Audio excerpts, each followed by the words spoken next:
তো আমরা আজকের যে এক্সপেরিমেন্টটা দেখতেছি সেটা হচ্ছে গিয়ে আমাদের অপ অ্যাম্পের ইনভার্টিং অ্যাম্পলিফায়ার মোড। ঠিক আছে, ইনভার্টিং মানে হচ্ছে আমরা যে সিগন্যাল দেবো তার উল্টা সিগন্যাল, মানে সামনেরটা মাইনাস থাকবে। এটা যদি আমরা সাইনোসয়েডের রেসপেক্টে চিন্তা করি তাহলে হচ্ছে আমাদের 180 ডিগ্রি ফেজ শিফট থাকবে।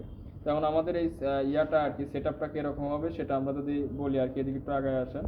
হ্যাঁ, যে আমাদের এইখানে হচ্ছে কি আমরা অপ অ্যাম্পে সবসময় বায়াস করবো আর কি, যে 4 নম্বর এবং 7 নম্বর পিন দিয়ে। ঠিক আছে, 7 নম্বর পিনে থাকবে আমার প্লাস, যেটা আমরা এখান থেকে নিছি আর কি। এখানে আমরা করছি আর কি, 7 নম্বর পিনে আমরা +15 ভোল্ট দিছি, এবং 4 নম্বর পিনটা হচ্ছে কি আমাদের মাইনাস, সেখানে আমরা -15 ভোল্ট দিছি। এটাতে আমরা অপএমটাকে বায়াস করছি। আমাদের অপএম হচ্ছে কি আমাদের 741 অপএম। ঠিক আছে, এটা হচ্ছে কি আমাদের এসটি মাইক্রো ইলেকট্রনিক্সের একটা অপএম। ঠিক আছে, আমি কোম্পানির নামও বললাম, এটা সেমিকন্ডাক্টর ইন্ডাস্ট্রি। ঠিক আছে, যাতে আপনাদের এই সময় থেকে ধারণাগুলো হয়। তো এখন এরপরে হচ্ছে কি আমাদের আউটপুট পিন হচ্ছে কি আমরা জানি 6 নম্বর পিন।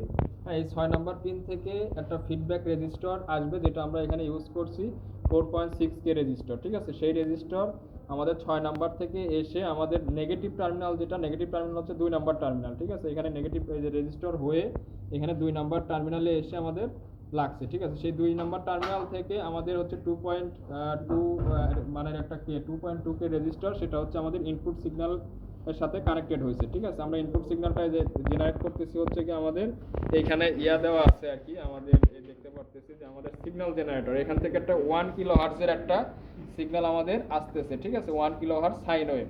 তো এই সিগন্যালটা আমরা যদি এখানে অসিলোস্কোপে দেখাইছি, সেটা আমরা অসিলোস্কোপের প্রোব হচ্ছে এইটা, এখান দিয়ে আসে সে অসিলোস্কোপের কোন প্রোবের সে কানেক্ট হচ্ছে চ্যানেল 2তে। চ্যানেল 2টা হচ্ছে কি আমাদের এই যে ব্লু কালার। ঠিক আছে, সেই ব্লু কালারের এই যে 1 কিলো হার্টজের একটা সাইন ওয়েভ, এখানেও লেখা আছে 1 কিলো হার্টজ। ঠিক আছে, 1 কিলো হার্টজের একটা সাইন ওয়েভ আমরা এখানে আসছে আর কি। ঠিক আছে, এরপরে এটা আমরা অ্যামপ্লিটিউড অ্যাডজাস্ট করতে পারি, সেটা সমস্যা না।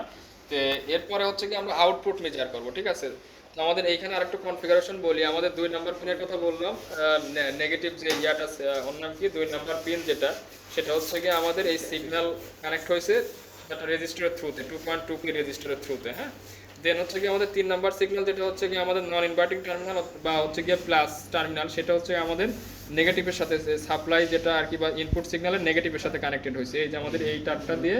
ঠিক আছে, আমরা যে 3 নম্বর যেটা আর কি, ঠিক আছে, আমার নন ইনভার্টিং টার্মিনাল তাকে গ্রাউন্ড করে দিছি। আমাদের এই কনফিগারেশনটা আমাদের দরকার ছিল। ঠিক আছে, আমরা হচ্ছে গিয়ে এই যে এই কনফিগারেশনটা ইউজ করতেছি এখানে। ওকে, হ্যাঁ হ্যাঁ, এই কনফিগারেশনটা আমরা ইউজ করতেছি, এটাকে আমরা নন ইনভার্টিং অ্যাম্পলিফায়ার হিসেবে চিন্তা করছি। এটার ওয়েভ শেপটাও এরকম আসার কথা, ইনপুট এরকম দিলে আউটপুট এরকম আসবে, এবং এটার গেইন হবে আর কি যে আমাদের 2, কারণ হচ্ছে আমরা রেজিস্টারগুলো ওইভাবে সিলেক্ট করে নিছি, এবং সেটা আমরা এইখান থেকেও তাই দেখতে পারতেছি।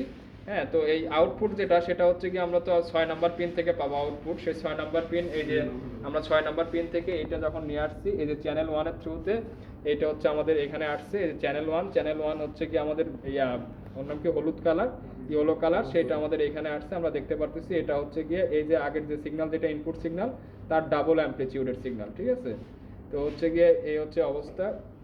তো এটা ছিল আমাদের হচ্ছে গিয়ে ইনভার্টিং অ্যাম্পলিফায়ার যেটা, সেটার আমরা ফাইনাল সার্কিট সেটআপ এবং এক্সপ্লেনেশন আসলে কি কি হওয়ার দরকার সেটা আমরা দেখছি। এখন আমরা এখান থেকে যদি করি, এই অ্যামপ্লিটিউডটা অ্যাডজাস্ট করি, আমরা এখানে দেখবো এখানে যদি আমরা অ্যামপ্লিটিউড এখান থেকে বাড়াই, এখানেও আমাদের সিগন্যালের অ্যামপ্লিটিউড বাড়বে। ঠিক আছে, তো আমরা সেই জিনিসটা একটু দেখি আর কি, যে আমরা যদি এখান থেকে অ্যামপ্লিটিউড বাড়াই, আমরা দেখতেছি ওটা যে হারে বাড়তেছে ইনপুট, আউটপুটটাও একই হারে আমাদের বাড়তেছে। ঠিক আছে, তো এটা হচ্ছে কি আমাদের এই, তার মানে আমাদের অ্যামপ্লিফায়ার ঠিকঠাক কাজ করতেছে আমরা বুঝতে পারতেছি, কারণ এখান থেকে তো আমরা দেখছি ইনপুট, তো ইনপুট যখন চেঞ্জ হচ্ছে আউটপুটও মাল্টিপ্লিকেশন ফ্যাক্টর অনুসারে চেঞ্জ হচ্ছে। আমরা যদি এখান থেকে ফ্রিকোয়েন্সি চেঞ্জ করি তাতেও কোনো সমস্যা নেই। এখন 1 কিলো হার্টজের সিগন্যাল ছিল, সাপোজ আমরা যদি চিন্তা করি যে আমাদের বাসাবাড়ির সিগন্যাল 50 হার্টজ। ঠিক আছে, তাহলে 50 শিফট হার্টজ এটা দিলে আমরা দেখবো এখানে যদি আমরা অটো মোডে দিই, ঠিক আছে, অ্যাডজাস্ট করে নিবে আর কি, কারণ এটা এখন যেহেতু আগে ফ্রিকোয়েন্সি বেশি ছিল, ইয়াগুলো কমপ্লেক্স ছিল, এখন হচ্ছে আমাদের ফ্রিকোয়েন্সি এই কমে গেছে, সো এটা হচ্ছে কি অ্যাডজাস্ট করে সে আমাদের দেখাবে আর কি। এখানে দেখতে পাবো আমরা 50 হার্টজ এখানে লেখা উঠবে। ঠিক আছে, সো আমরা এই যে আমরা যদি এখন দেখি এখানে লেখা উঠছে 49.94 বাই 50 হার্টজ চলে আসছে। ঠিক আছে, 50 হার্টজ, তো আমাদের 50 হার্টজের সিগন্যাল এখানেও ঠিক আগের মতো, এটা আমাদের ইনপুট সিগন্যাল, এটা হচ্ছে আউটপুট সিগন্যাল, অ্যাম্পলিফাইড ভার্সন, এবং দুজনই আউট অফ ফেজ আর কি। ঠিক আছে, একটা যেভাবে উপরের দিকে উঠছে আর একটা ঠিক একই সময়ে নিচের দিকে নামছে, তার মানে 180 ডিগ্রি ফেজ শিফট আছে, যেটা ম্যাথমেটিক্যালি একটা মাইনাস সামনে আছে। আর আমরা যদি ফেজের কনসেপ্টে চিন্তা করি সাইনোসয়েড, সেটা হচ্ছে আমাদের 180 ডিগ্রি ফেজ শিফট তৈরি হয়েছে। ওকে, এই ছিল হচ্ছে কি আমাদের ইনভার্টিং অ্যাম্পলিফায়ার নিয়ে। এরপরে আমরা হচ্ছে কি নন ইনভার্টিং অ্যাম্পলিফায়ার নিয়ে করবো, সেটআপটা দেবো, তখন হচ্ছে আমরা আরেকটা ভিডিও করবো, তখন আর সেম ফেজে আসবে, তখন আর এন্টি ফেজে আসবে না, ঠিক আছে, কিন্তু অ্যাম্পলিফাই হবে। তো দ্যাটস ইট, এতটুকু